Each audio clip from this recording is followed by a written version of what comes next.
तकलीफें हैं और मेरी जिंदगी तो परेशानियों से भरी है। धिक्कार है मुझे इस जिंदगी पर। तब दुखीराम सामने खुले आसमान में उड़ते हुए एक बाज को देखता है और देखते ही देखते वो बाज आसमान से नीचे जमीन पर डुबकी लगाते हुए अपने पंजों में एक सांप को दबोच लेता है और दुखीराम के बिल्कुल सामने एक सूखे हुए पेड़ पर बैठकर उसे खाने लगता है। अरे वाह, क्या शाही जिंदगी है इस बाज की। देखते ही देखते बाज अपने शिकार को खा लेता है और वहाँ से फिर आसमान की ऊंचाइयों पर उड़ जाता है। मजा आ गया देखकर भाई, सच में राजाओं की जिंदगी जीता है ये बाज। काश मैं इंसान ना होकर बाज होता। हे भगवान, मुझे नहीं रहना इस इंसानी वेश में। मुझे इस बाज की तरह आसमान में उड़ना है। ना कोई फिक्र है, ना कोई टेंशन, बस आजादी से उड़ो और जब मन आए शिकार करो। मजे की जिंदगी चाहिए मुझे। तभी वहाँ अचानक से दुखीराम के पीछे से एक बूढ़े गड़रिये की आवाज आती है। क्या बात है बेटा, बहुत दुखी हो अपनी जिंदगी से? अरे आप कौन हो बाबा, पहले कभी नहीं देखा आपको। मेरी बात छोड़ो बेटा, लेकिन इस अनमोल जिंदगी को क्यों कोस रहे हो? मानव जन्म तो करोड़ों जन्मों के बाद मिलता है, तुम क्यों परेशान हो? अरे बाबा, वैसे ही जिंदगी में कम दुख है जो तुम और अपने प्रवचनों को सुनाने आ गए। जाओ जाओ, अपनी भेड़ बकरियां चराओ।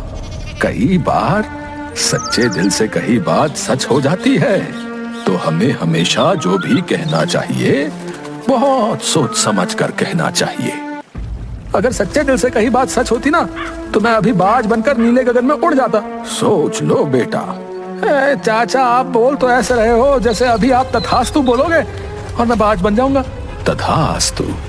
और देखते ही देखते दुखीराम बाज में बदल जाता है और नीले आसमान में उड़ जाता है। अरे वाह, अरे ये चाचा तो सच में भगवान का रूप निकले।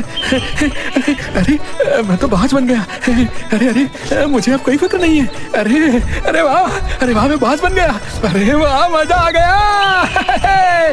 अब जब चाहे खाओ, जब मर्जी मौज उड़ाओ। है पंछी बनूं, उड़ता फिरूं मस्त गगन में। आज मैं आजाद हूँ दुनिया के चमन में। उसके बाद दुखीराम पूरे दिन मस्ती से आसमान में उड़ता रहता है। शाम के वक्त जब दुखीराम थक गया तो रहने के लिए जगह ढूंढने लगा। काफी थकावट हो गई आज, ना भूख भी लगने लगी है।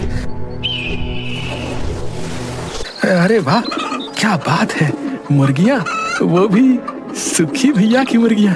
अब देखो कैसे गायब करता हूँ इन्हें। और दुखीराम आसमान से डुबकी लगाकर सीधे सुखीराम के आंगन से मुर्गी को दबोच लेता है और मजे से एक पेड़ पर बैठकर खाने लगता है।